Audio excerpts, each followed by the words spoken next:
Los arreglos pueden ser una solución muy óptima para manejar un volumen de variables considerable. Sin embargo, hay otras estructuras que también me permiten hacer lo mismo, pero que se adaptan mejor a la solución de un problema. Es el caso de las matrices. Es una estructura compuesta por datos del mismo tipo guardados en una misma variable, organizados por n número de filas y m número de columnas. Cuando n y m son iguales, las matrices se llaman matrices cuadradas. La representación en la memoria del computador es similar a tener un arreglo de arreglos de la misma longitud. Teniendo el concepto de arreglo, es como si creáramos un arreglo y ahí guardáramos en cada uno de los vagones un arreglo. Vamos a ver cómo se representa. Entonces gráficamente sería así. Entonces es una tabla similar a unas tablas que ya hemos usado de pronto en una hoja de cálculo o en un juego, por ejemplo, donde tenemos número de filas, van a representar estas posiciones y las columnas me van a representar las posiciones horizontalmente. La mínima expresión se llama celda. La creación es relativamente sencilla, es muy similar a la creación de un array. Primero se declara el, la matriz. Miren que ya no tenemos un solo corchete, sino que tenemos dos. Luego se inicializa la matriz diciéndole cuántas filas y cuántas columnas va a tener. Y por último, esta es la forma de asignar un valor a una celda. Entonces lo que está haciendo acá es inicializando el valor 00 equivale a esta primera celda. También es posible declarar e inicializar un vector o una matriz de la siguiente forma. Los vectores que veíamos anteriormente se pueden inicializar también así, o las matrices también se pueden inicializar de esta forma. Vamos a ver los usos. El uso depende del contexto del problema que se esté solucionando. Sin embargo, acá les pongo algunos ejemplos para que tengan una idea del uso. Por ejemplo, cuando se representa un juego de buscaminas, entonces las minas y las banderas y todo lo que tiene el juego se puede representar muy fácil en una matriz. Una sopa de letras, también. Un crucigrama. Estas dos serían matrices similares donde cada una de las celdas representa, puede ser una letra o una cadena. O también en álgebra vemos, por ejemplo, los sistemas de ecuaciones que normalmente se resuelven utilizando matrices. En las matrices hay diferentes recorridos. Yo puedo leer o imprimir una matriz yéndome por filas. Cuando termino una fila vuelvo y voy en una especie de zigzag por filas, o también se puede realizar una lectura por columnas. Estos recorridos son los característicos, pero yo también puedo recorrer la matriz de esta forma o en la diagonal, etcétera, dependiendo del problema que esté analizando. Algo muy importante ya tiene que ver con cómo se representan esos recorridos dentro de la programación. Entonces, con las matrices se utiliza algo que se conocen como los ciclos anidados. Los ciclos anidados no es más que poner un ciclo dentro de otro. Lo que hacemos es que el primero me va a permitir recorrer, dejar fija ya sea una fila o una columna, eso ya es decisión de la implementación.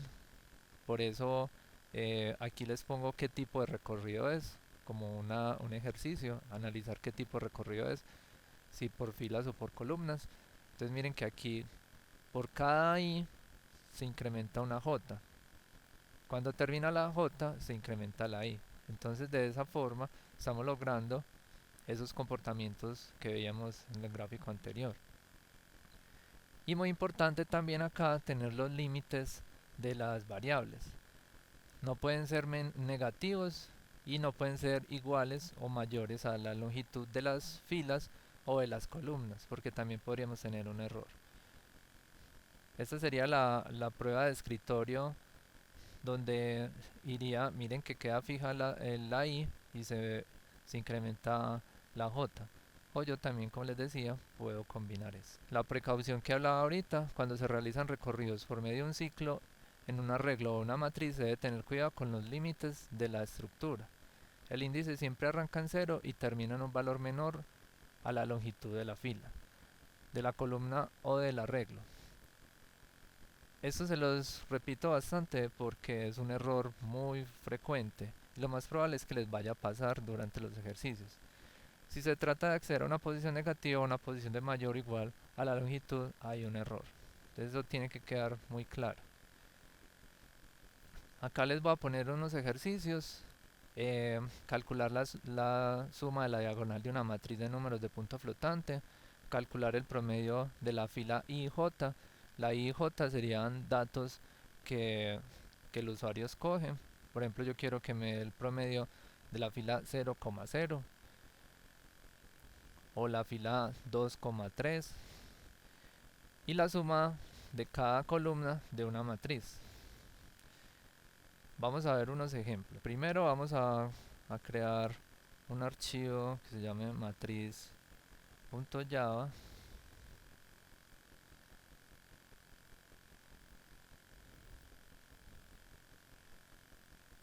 Vamos a crear la clase,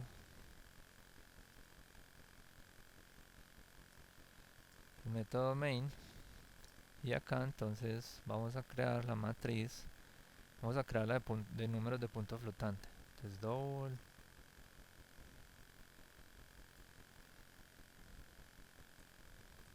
matriz. Esta es la declaración. Recordemos declaración.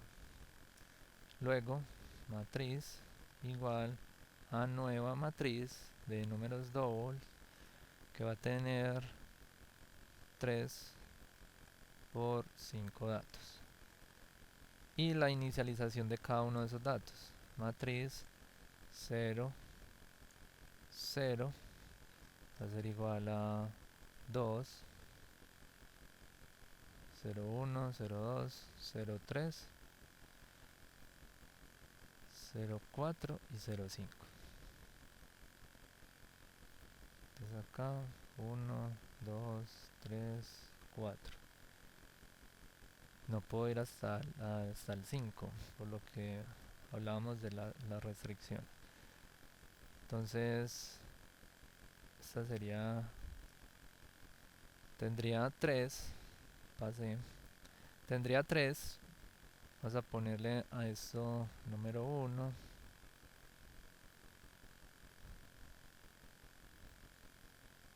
esto es el 2 y esto sería el 3, pero acá cambiamos, esto ya sería la fila 1 y esto sería la fila, y esta sería la 2. Entonces vamos a ir viendo que compile.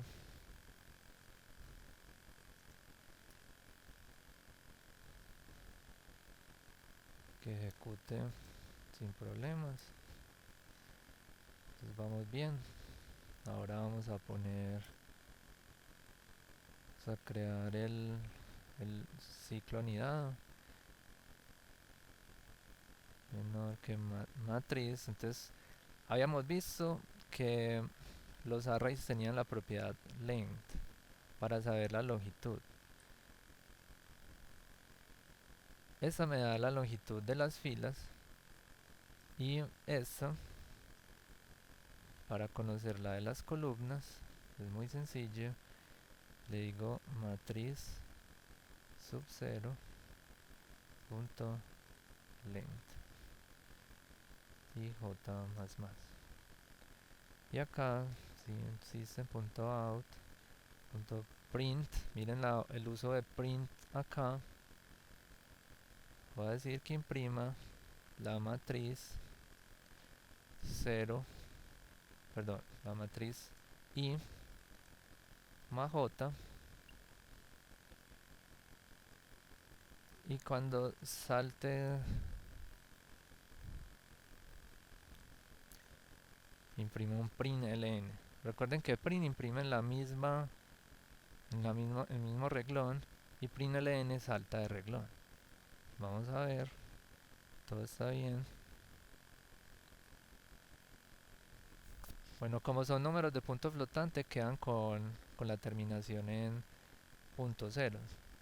Entonces lo que hice aquí fue la primera fila, la segunda y la tercera. Miren los valores. Para verlos un poco mejor, vamos a ponerle acá un espacio. Nuevamente compilamos. Aquí ya se ven mejor. Como ejercicio está darle formato a esta matriz. Por ejemplo, ponerle acá unas barritas para que parezca que son unos corchetes que contienen la matriz. Imprimir la matriz utilizando las columnas solamente, calcular la suma de las filas, de las columnas. Entonces hay muchas variaciones que son buenas que puedan practicar. Y también, por ejemplo, leer la matriz, sumar las matrices, multiplicar una matriz por un escalar. Hay muchas operaciones algebraicas que se pueden realizar. Recuerden realizar los ejercicios. Si tienen dudas en los comentarios las puedo contestar, y en la descripción del video va a estar el link a la presentación.